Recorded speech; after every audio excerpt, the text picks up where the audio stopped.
Yo, what is up guys? Welcome back to the channel. As you can tell by the title of the video, we're going to go ahead and review my 2025 Nissan Pathfinder that we just picked up. It's super clean. We've been driving it for over a month now and we love it. It's amazing, has a lot of space. But I wanted to give you my overall review, so let's go ahead and jump right into the video. So here she is. This is my 2025 Nissan Pathfinder. This is the SV model. And the higher trim model you go, the more items that it's going to come with, accessories, stuff like that. For example, this one doesn't have the fog lights, so that's not an option on this model. But if you go with a higher trim model, for example, like a Platinum, it will come with the fog lights and a few other accessories that you guys may actually want on your car.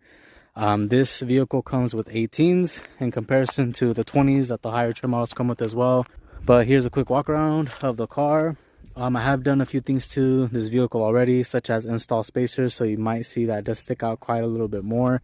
And also the grille, I went ahead and just painted the grille gloss black. The grille used to be chrome, and I went ahead and painted that as well. Other than that, the vehicle is completely stock. And then here's the back, as you can see, it looks really nice.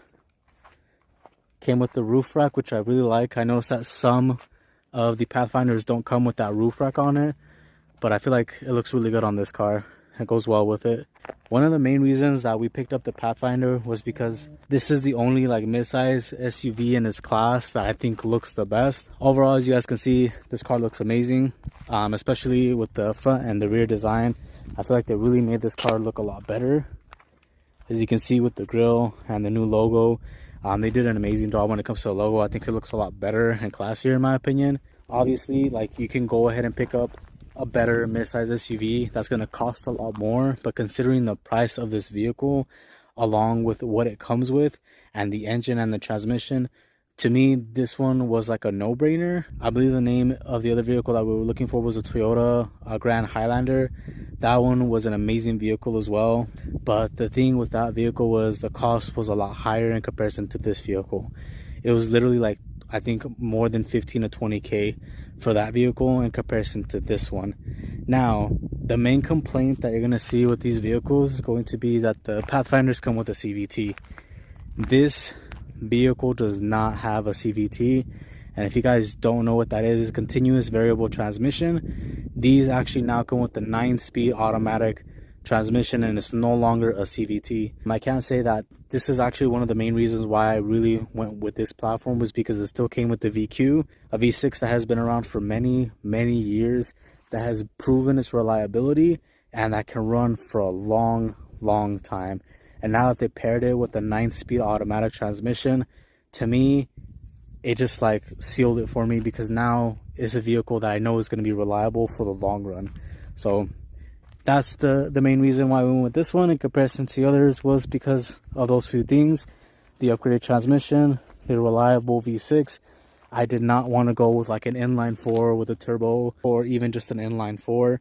I really still wanted a V6, and this one actually surprisingly gets pretty good gas mileage for the size that it is and the motor that it comes with. This thing is still getting about 25 mpgs. Off the books, it says that it gets about 27 mpgs. Right now we're averaging about 24 to 25, so it's getting pretty good gas mileage. It's about the same as my QX50 that I had, so it's pretty crazy for this being like a larger SUV with more seats, that it still gets that good amount of gas mileage. Now, another reason we actually wanted to pick up this platform was because of the 3-row seats. We were mainly looking for a reliable 3-row seater that could house our kids, you know, comfortably without any issues. So I think this was a perfect option. Now let's go ahead and hop into the inside. The inside is actually surprisingly nice. I really like the inside details of like the leather right here with the stitching here as well. As you can see, it has nice cloth seats. If you want leather, again, you can go with the upgraded version. Here it has nice leather. It has a nice display right here as well. The steering wheel looks awesome in my opinion. It looks really clean and nice. And the bolstering around the steering wheel, which I'll show you guys in a bit, is actually nice as well.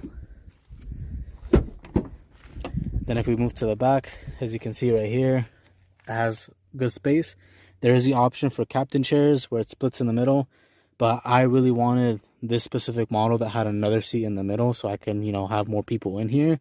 To me, the captain chairs was just kind of eliminating that extra seat, which I didn't want, which is why we also went with this specific model. And then to access the rear, just push this button right here. As you can see, goes forward, and now you have easy access to get into the rear of the vehicle. So could not go wrong with that. We wanted easy accessibility, being able to get to the back, to push it back into place. Just put your hand right here, push back like nothing, and then you can actually move the seat forward and back, grabbing the lever right here, pushing forward like that, and then pushing it forward again, and there you go. More space for the people in the rear. So could not go wrong with that. Love that feature. Now if we go over to the back, we have the lift gate right here, and if you have the upgraded version, you can actually place your foot right under here and it'll open. We don't have that option, so it's not going to open for us. Well, at least I haven't tried, so I'm checking right now. But yeah, so we don't have it, but you can push this, it'll open. So just have the electrical motor lift gate, which will open on its own, and it's actually very quiet. As you can see, it doesn't look like a whole lot of space, right? It has quite a bit of space, but there's not a lot of space when you have the rear seats up. And then if you open this right here, you have some more space where you can store some items if you need to. Mine's a mess, I know, but we just threw a bunch of things in here when we got the vehicle, never took it out. You do have a spare tire right here at the bottom, as you can see. And then the cool thing about this, we can actually recline these seats forward so we can use them. Right now I have this like piece that we picked up to add some more items in, and it actually holds all of them together. But if you would like to just push this side forward, you can just go ahead and pull this and it'll go forward. Same thing with this, you can move both forward, and just like that you have extra space. This is now sufficient space for whatever you may need. So it's insane how much space you can actually get by rolling the seats up. And then you can easily pull them back up by grabbing this leash right here and pulling it up. Like I said, I have that attachment, so I have to pull both of them up at the same time. I mean, I can try to do it. Let me see if I can set my tripod down. All right, that should be good enough. So you can pull this and this at the same time. And there you go, that easy. You can go with the more upgraded versions that have like the leather padding in the back versus this that will protect your cloth in the back, but you can also purchase it. I will most likely be doing that because I really don't want to get this messed up. The headrests, I forgot to mention that you do have to go ahead and pull them up manually like that, and then to pull them down, you know, easy access just by pulling on the leash, and then you can pull the seat down. You have to pull these down because if you don't, it's actually going to hit the seat and it won't recline all the way forward. There you go.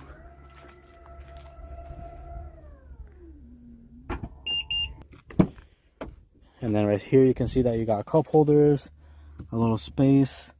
Same thing on the other side. On the back you also have cup holders as well if you need them.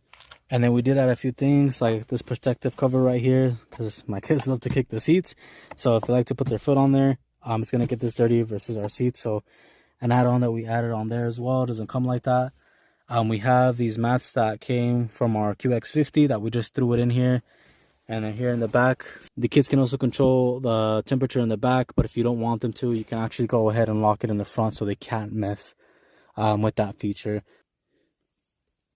But all in all, the back space is not like super huge, right? Like I'm about 5'11", and I can tell you right now that from experience and videos I've seen of people that use the back seats don't have like a lot of space. And then here I am, as you can see,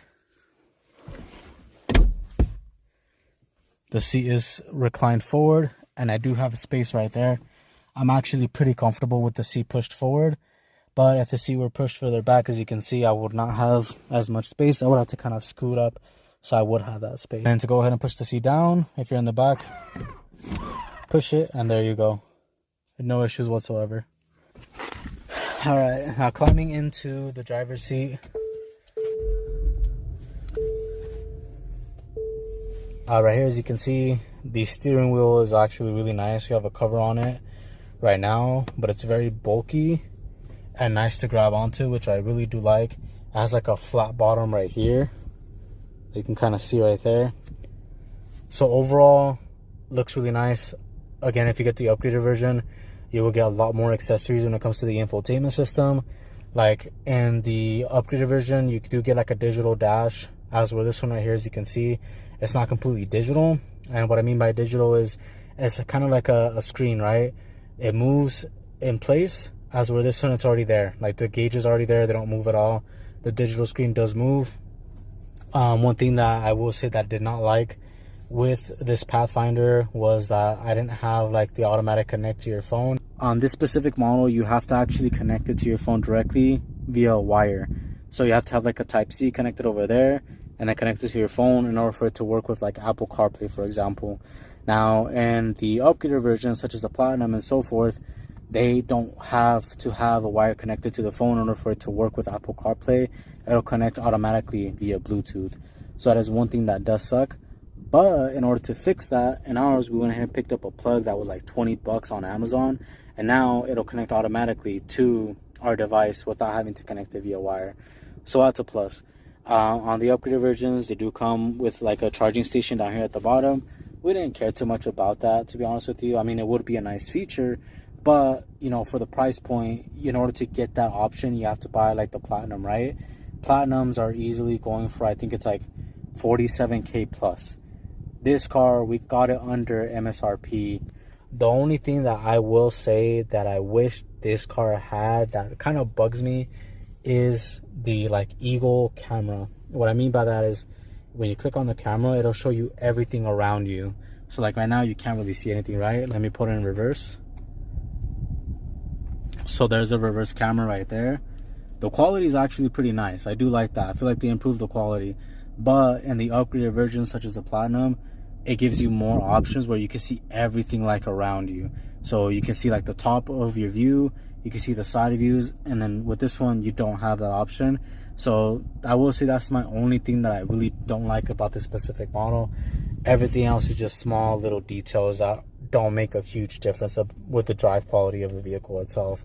And then for the electronics, when it comes to the inside right here, you can control the air, and then you can also control the rear, and then you can lock it, rear on and off, turn on and off if you want to. You can sync it. This one does come with the heated seats, and that's something that we really wanted in this vehicle, or at least my fiance did. She wanted the heated seats in here with the electrical components, so it has all that, so she was happy with those accessories that came in here. Everything else was just extra. This one, because it's like the base model, it has a smaller screen, which is an 8-inch. If you get the Platinums, they actually come with a 9-inch, and it has a few more accessories in here as well, such as the camera, being able to view everything around you, audio and stuff like that. It's pretty much the same. I think it comes with the Bose system for the Platinum versions, but this one doesn't sound bad. It sounds pretty good, if I'm being transparent with y'all. And the inside actually looks pretty nice. As you can see, it has nice little details. The cloth seats look really nice. They're really comfortable. No issues. If you care a lot about the electrical components and stuff like that, having, you know, the memory seats and all that other stuff, a few other options down here as well that the other models come with, you may want to go ahead and go with the Platinum. Power wise, this car has a V6. It's the notorious VQ that has been proven to be one of the most reliable motors in the world, and it really is, because they do hold up. Even if you look on the forums, you will hear nobody complaining about these motors, any reliability issues, stuff like that. I haven't seen anything going on with the transmissions either, so you can say that these are pretty much going to be bulletproof, and the motors are super accessible. I really wanted to stay away from the QX60. The QX60, the new one, at least the 2025, they actually now come with the 2.0T turbo that we had on our QX50. The QX60 would have been a nice vehicle to have. Really nice vehicle. I didn't want that motor in it. If I was going to get a 2025, it had to be the V6, and I did not want the 2.0T. If you guys have not seen my video on the QX50 that I had, my review on like 3 years that I've had it, you guys will see why I don't want to go with the 2.0T. Just, you know, reliability wise, it's not going to last forever. Turbos go out eventually. So a lot of these turbo cars, some of them may be more reliable than others, but eventually the turbos will go out, which is why I wanted to stick with the V6. Price point for the QX60 was outrageous. I'm not gonna lie. It was way too expensive for what it was. You know, a mid-size SUV with an inline 4-cylinder turbo, to me, did not make sense to spend over 60K on a QX60. Being very transparent, it does look really nice, but to me, paying that extra like 30K for a Q60 didn't make sense to me. If the price point would have been very similar, I for sure would have gone with the QX60 with the V6, but that inline 4 was just not it for me, unfortunately. The only other competitors that I saw that would go up to this class point that would be reliable, because you have other vehicles as well, right? There's going to be, I think it's the Kia Telluride. I've heard issues with those motors. I've heard problems with accessories, stuff like that. Pathfinders, not so much when it comes to like accessories. I think I've seen a few issues regarding like the drainage at the top of the sunroof or moonroof, and that's about it. But it's an easy fix for a lot of those vehicles, just cleaning it out or changing out the tubing. That's the only real issue you're gonna see with this specific type of vehicle. Other vehicles that have problems, only ones that I saw that would be reliable was the Toyota Highlander, Grand Highlander, and then the Honda Pilot. I'll be very transparent with you. I do not like how the Honda Pilot looks. I'm pretty sure it's really reliable, but I don't like the styling of that specific model. And the Nissan Pathfinder actually looks pretty nice.